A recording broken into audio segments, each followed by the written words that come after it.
Kia ora iti iwi, welcome to another episode of Inside Netball, a Sky Sport podcast where we talk all things netball here in Aotearoa and across the globe. Netball New Zealand CEO Jennie Wyllie will be joining us shortly, but for the meantime, Storm Purvis here alongside Adine Wilson, Jennie Woods, and ladies, last week we talked about round 2 being the round of the blowout, but round 3, how exciting was that? Yeah, well, it wasn't blowouts, was it? Thank goodness. They were a lot closer, and of course one particularly close. I thought the Stars Pulse game, well, that was a surprise to me, the result, because I had expected the Pulse would take that game. But they didn't really, I think, turn up and deliver. I mean, I thought they were struggling to find their shooters. I was delighted to see Katrina Rore there for the Stars. I thought that was really cool. And I would have liked, actually going back to that Pulse shooting circle, I would have liked to have seen a bit more of Joyce and Vula. But, it was close enough, but oh boy, the one the next day, even closer. So good, Mystics Magic.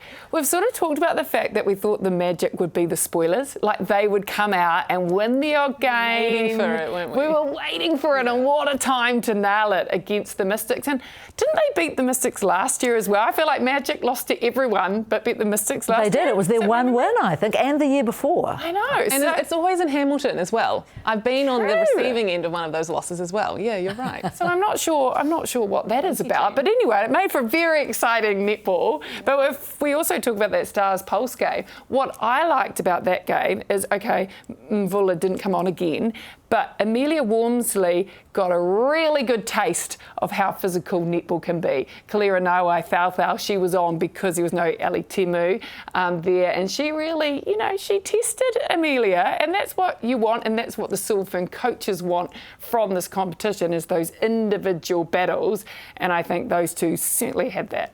I'm throwing a curveball here because I know we didn't talk about this pre-episode, but you brought it up, Adine, the physicality of that match. I know you guys highlighted it quite a bit in the broadcast. I went to have a look at the stats and saw that there weren't actually that many more penalties given out than any other game. Did you have any problem with that? Did you find the match was too physical, or are you okay with it? I thought the umpires should have gone, let's just Taiho, cool it, calm down, because I think that's probably better actually than blowing penalty after penalty after penalty. And they didn't. I was kind of waiting for them to do that. There was, I thought, a bit more argy-bargy in that game than I'd like. And I think probably why there wasn't more penalties on the stat sheet, it was because they weren't getting called. People were getting smashed and sort of on the ground, and then no call, and then they sort of stood up and carried on. There might have been a whistle to wipe the floor, because I feel like there was a lot of towel action, a lot of floor wiping. But yes, I tend to agree with Jennie. I think when it gets like that, and I feel like it was only the second half, I don't feel like the first half was particularly like that, but I would like to see the umpires, rightio, call the captains in, everyone take a step back, take a breath, tidy it up. I agree with you, though. A really good test for Amelia Walmsley just to have that physical presence on her, and it'll only develop her game. Let's go back to the Magic Mystics game. It was an amazing comeback from the Magic, led by Amelia and Ikanasio, but where did the Mystics go wrong? I know they made a lot of changes in that goal attack bib and played with their mid-court a little bit. Too much playing around? Well, I think they were too relaxed. I really did think that they were too relaxed. I mean, it wasn't a bad game to watch, actually. And, when it came to that sort of exciting conclusion at the end, and you thought, oh, yeah, no, here we go. There was about, 18 seconds left on the clock when they got that last centre pass. Easy peasy, I thought. But no, they just sort of mucked around with it on the circle. So, I say, great stuff for the Magic, but I just wondered, and with the goal attacks, I thought Vui was superior to Faulkner the other day. I think she has more finesse than Monica Faulkner. There was one example where she just ploughed through and flattened. I think it was Claire Kirsten on the edge of the circle. Claire Kirsten got up and sort of looked around. But all power to the Magic. They thoroughly deserved it. Yeah, absolutely. But what I find interesting, and it was that Mystics match also in a number of matches now, is coaches aren't scared to make changes, and they make changes for like 2 minutes. And you often see someone come off, sit next to a coach, have a bit of a chat, and then go back on. And yes, I can see 100% why coaches are doing that. They're bringing someone off to have a chat, reassess, reanalyse what's happening. But it's got to be a little bit disruptive too. This is, because you're changing your combinations and then throwing someone back on. So it's certainly something we're seeing a lot of in the game now, and I think you could see examples in every game played over the weekend. Yeah, there's a fine line between those changes. I totally agree. And sometimes we see the rolling subs. It almost feels like it's a rolling sub situation. Let's go quickly to Monday night's game. We've talked about the steal in depth on this show. And yes, they still lost by 17 odd to the Tactics, but they won the last quarter and they won it by 5. Got to be pretty happy with that. Well, yes. Well, no, I'm just thinking you can see small wins. I mean, you cling to something, don't you, if you're I was going to say a sinking ship. I don't think they are a sinking ship, the Steel. Too proud for that. But I just wonder, where to from here a little bit. I also wondered, what did happen in that final quarter from the Tactics. I think they looked as though they just took the foot off the pedal.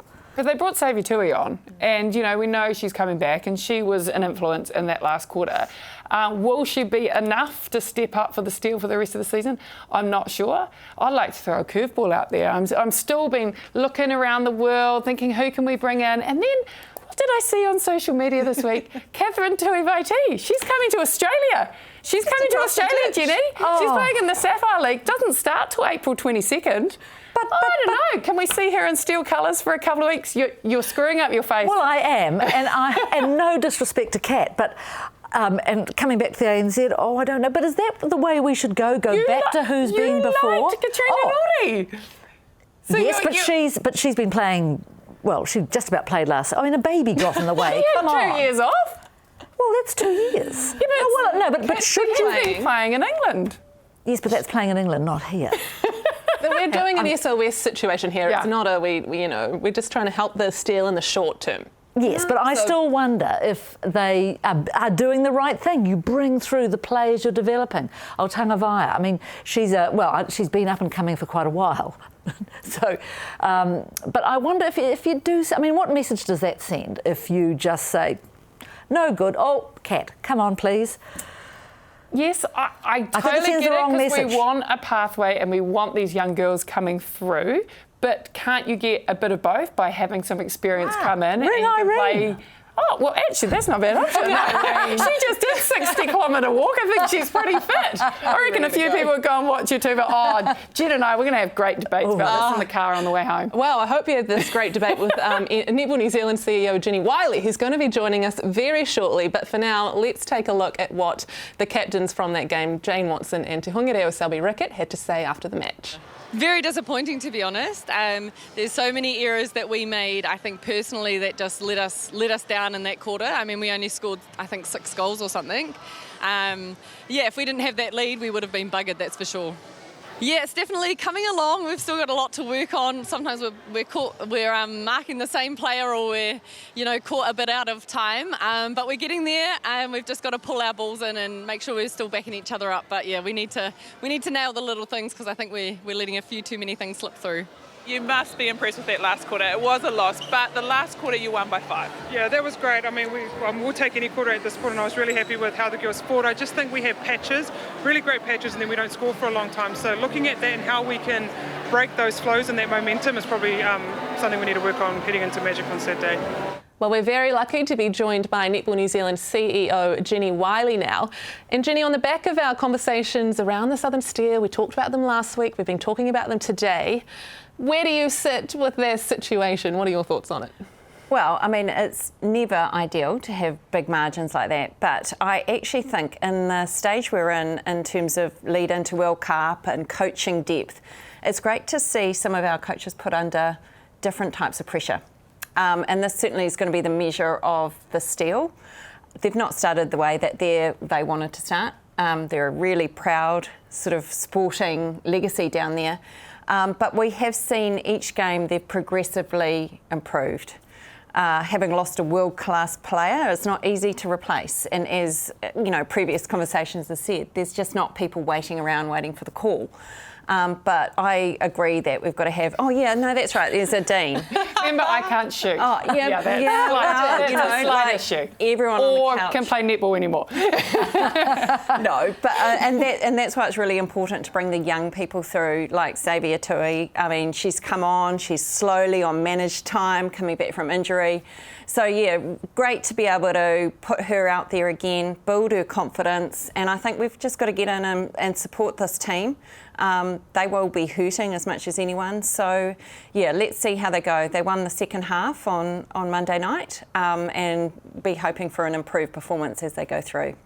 Interesting you mentioned Xavier Tui, because I think a lot of the mystery around her was that lack of coverage of netball. No, her injury happened off season, so I mean I didn't know what had happened to her. I don't think many people did. So you have to dig around. Is it frustrating to see, like the Mystics Magic game the other night, nothing in the paper the next day? Does that really incredibly frustrating. I think it's a missed opportunity from the media.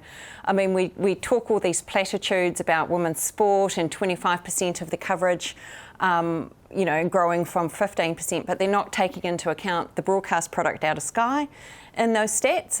So they're actually, it's an imbalanced piece of work. But that game with the Magic Mystics was a thriller, and you might have tuned in and thought, okay, we're going to see the same old thing, but actually it was anything but that. So if we're going to be true to all of the groundswell of let's get coverage for women's sport, let's actually do it. Don't just speak about it, and actually play it through in a really considered way. How do we ensure as well, because it's awesome to see there's other female sports that are coming to the fore. Absolutely. With, there's so many examples, cricket, rugby, all of these things. Once upon a time, if there was female sport in the news, it was netball. Yeah. How do we ensure, as the coverage of all women's sports grow, that netball still gets a good chunk of that coverage? Because we have to shout really loud that our sport is still awesome and where we want eyes and bums on seats. Totally, and I'm all for coverage being lifted collectively, but netball needs to stop being so bloody nice about it and taking a back seat. We are the original sport for women and girls, and it's really hard to think about it, but if we hadn't organised ourselves the way that we do and been there from the very beginning, and we're 100 years young next year, where would participation for women and girls in New Zealand actually be at? And the base of where we'd be starting would be a whole lot different to now. So we play a role in lifting everyone up, but at the same time, we've got to take our position as that original sport for women and girls in this country.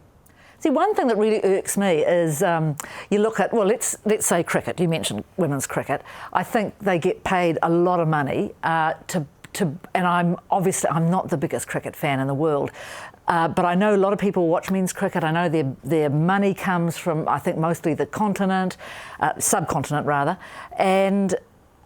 but the White Ferns, they haven't really been delivering on the pitch. They get, as I say, they get paid an awful lot of money. What can we do to lift the money, the pay rates for netballers, to make it more attractive to all? Well, I think there's two things there. Netball's been doing this for 20 years. Every cent that we earn, whether it be through commercial partnerships, broadcast, in our community, is invested back into women and girls. So there is never that split conversation of should we put the money into the women's game or the men's game. We don't cross-subsidise. So unfortunately, there's a lot of other codes that cross-subsidise, and when times get tough, they're going to make different decisions. Whereas first and foremost for us, it's about the women's game. So that makes it quite a simple strategy for us. But I think if we take the conversation just basically down to equal pay between women's sport, we're limiting ourselves. And we centre the conversation on that. It's got to be bigger than that, around the fans of women's sport consume in a different way because they're not in mainstream media. Therefore, women's sport needs to innovate and be in different channels. I'm going to come back to the media, because I noticed in the announcement of the All Blacks coach the other day, there was one woman in that room, and it was Dame Patsy Reddy, chair of the rugby union. All those there to cover it. I noticed that during the cricket tour when England were here, they were all male reporters. Is that part of the problem as well? We've got to get more women into sport reporting? We've got to have more women in sport reporting, in production of sport, because they bring a completely different lens. And actually, consumers are more interested in the whole of person, whether that be the athlete or the story behind the athlete. Traditional men's delivery of sport or the delivery of the men's game is not going to wash in the future, because actually it's not that consumable. So I think it's really important that when we package up women's sport, that we have people that are familiar with what those consumer trends are, and to be able to deliver to something that's going to hold a lot more interest than just delivery of the game on the pitch. You've brought up rugby, so I'm going to stick on that a little bit. We've seen, obviously, Opeki come along, which is brilliant. Great to see rugby. They've got a women's game that's now, being played on Sky Sport. But some of the conversations around it, I won't lie, frustrate me every now and then, because we went through all of that with netball, and we've seen, how you have to grow the game and grow how many rounds you play. And I suppose the piece that sometimes frustrates me is the conversation around you don't actually have to be paid to play and train like a professional. And sometimes I feel like that gets mixed into this, well, you need to get paid if you want people to play and not have to work so much and all of these things. Does that frustrate you sometimes, looking at as it comes through the other sports? Is that going back to the we're too nice? Yeah, maybe we're too nice and we're too busy, because we know what it takes for us to be able to put on the product that we do. We just get our heads down and we do it. And we don't have the big marketing machine, which is NZR, in behind us to be able to have that story. So we've got to think of different ways to differentiate. We are, for the last 7 years, we've had ANZ Premiership with 47 games on shore. To be able to have a sport that's visible week in, week out is incredibly important, because that is how you align to your grassroots. And so without visibility over extended periods of time, I do worry how some of our other female codes are going to retain any momentum that they've had since World Cups on shore, because unless you have a feeder coming through from grassroots and aligned system, and there's big gaps, that's where people fall out and they look for other opportunities. Yes, I wondered about that. There's been a bit of talk recently, haven't there, about has there been momentum, made the most of after, I think, the Rugby World Cup last year. There's also talk about, the clash this year between the Football World Cup on here and Australia, clashing with the Netball World Cup. I mean, do you see that as a clash? Look, I see it as an opportunity to actually promote cross-code visibility. We can't be precious about having our product and only shining the bushel, putting the light onto us. I actually think there is enough Kiwis in the system, there are enough consumers, there are enough potential fans for us all to have a lift as a result of these large events. They're going to appeal to different people, different markets, but having Kiwis exposed to it more is, I can't see a downside in that. How do we attract girls and boys to keep playing netball? How do we keep them focused on wanting to be successful and go to the Commonwealth Games, go to a World Cup? Because I feel like there's more options now. Once upon a time, back in my day, that's what you played. You played netball. It was just, it was almost like an automatic thing. If you create a love and a lifelong attachment to the game, that's going to be a really, really good start. But we do have an aligned system. I want it to be the sport of choice. It was mine, it was yours. But again, kids are going to play what they're going to play.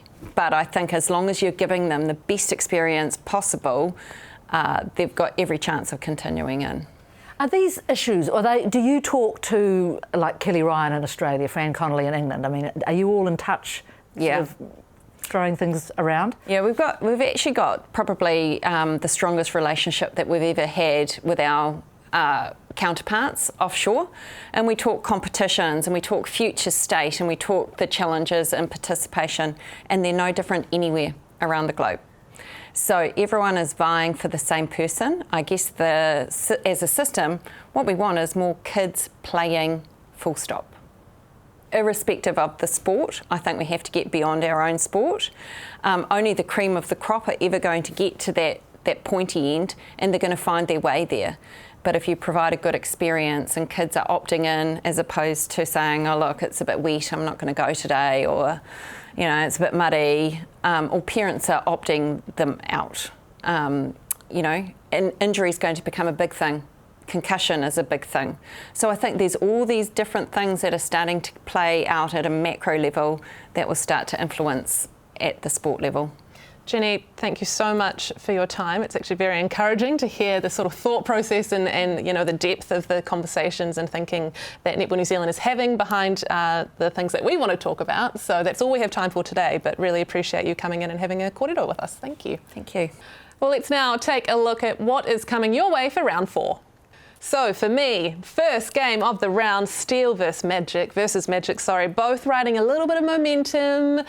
Before last round, we probably would have picked this game to be super close, and then the Magic obviously beat the Mystics. But anyway, who are you guys picking? What are you thinking for that one? Well, you could just about mount a case for every game in this round that's coming up. Steel Magic, though, it's interesting. You'll have Sam Winders, who, now in the Deep South, up against the team that she was the heart and soul of for, 10 years or more, I'm not quite sure. I think that will be fascinating in itself as to how that plays out. Look, I'm going to go with the Magic because I don't think you drop that sort of momentum. I mean, you can just imagine how they would have felt after that win on Sunday. So, I think I will go with the Magic, but I think it'll be good. Tactics Pulse will be interesting too. I think that's the next game off that gets played. And I don't know, it's kind of like when we were talking about the Stars Pulse. You're not sure where the result's going to be because I think both the Tactics and the Pulse have the potential to be outstanding. They're like two teams that are trying to still get their attacking flow, right? Yeah, but then exactly that. They've had some really good passages and you're like, wow, you could be real contenders. And then you have okay, those invisible threads have, disappeared. Yeah. So I think, you don't think they have? No, I do, but I think added impetus there because, Aaliyah Dunn now playing is going to have the same kind of thing. Yeah, exactly. So, hoo-hoo. Yeah, that's a tough one too, but it'll be good. It will be good. I want to go back to Steel Magic just quickly because we were talking about Saviour Tui and I know we talked about Kat Toivaiti and Adine coming out of retirement. But if we get to see Saviour play a full game this weekend, that'll be fantastic and we can stop having these conversations possibly because I like Saviour. I think she's great. I do too. A lot of pressure on her though. I was talking to Ranga Bloxham the other day and she was saying that what happened and since that knee injury and she's rehabbed and Ranga sort of gave the impression that she was probably perhaps better than she had been before just in terms of strength. And I was looking at her. She looked it, right? She did look it. And I mean, she's only young. What is she? Is she? I don't know. She's a baby. She's a baby. Either 21 maybe. Yeah. So, fingers crossed. Talk about someone looking strong. Yesterday at Pilates, I came up against right next to Grace Nweke. And if we segue that, doing Pilates with Grace, into Mystic Stars, gosh, she was looking strong and she's going to have to be up against the Stars. Will we have Ali Temu back? Not sure. But if they don't, Holly Fowler was so good. So good. So that's going to be a good challenge. And the Mystics, they will not be happy with the fact that they just lost. And potentially, you could argue blew it in that last 18 seconds because they mucked around with the ball just a little bit too long. So they will be fired up for that. You call it the Battle of the Bridge? Kind of is, kind of isn't. Oh, I get tired of those cliches, really. She's been grumpy today, hasn't she? Grumpy. I've had a good sleep and I'm just ready to go. They call it a derby? It's a derby. It's a Northern Derby. Derby? No? Yes. She's even struggling with that. It's the Mystics versus the two Auckland sides playing each other. Yes, I know. And the two top of the table teams at the moment. Oh, is there a trophy? There is a trophy. Yes. Battle of the Bridge. Yes. Was that right? See? I don't know. Anyway, I agree. I'm picking that to be the game of the round on Pilates. I feel like all netballers should have done or should do Pilates. I wish I had done. It teaches it. Now. Honestly, the little muscles that you're going to fire up, you're going to help your knees and your ankles. I wish I'd done Pilates, so I'm glad to see. Never too late, I understand. Well, I'm not playing anymore, but yes, that game, I agree. The Magic have done the Stars no favours there. The Mystics will be firing. Would you like to see more settled lineup from the Mystics in that one? Yes, I possibly would. I don't like the way. Well, no, I don't mind the way, but I mean, I think it's good the way that Tia Winikeri, swaps the 2-goal attacks around, and we've talked about that before about Vui and Faulkner. I mean, what a luxury to have. And again, wouldn't you like one of them to ship down to Invercargill?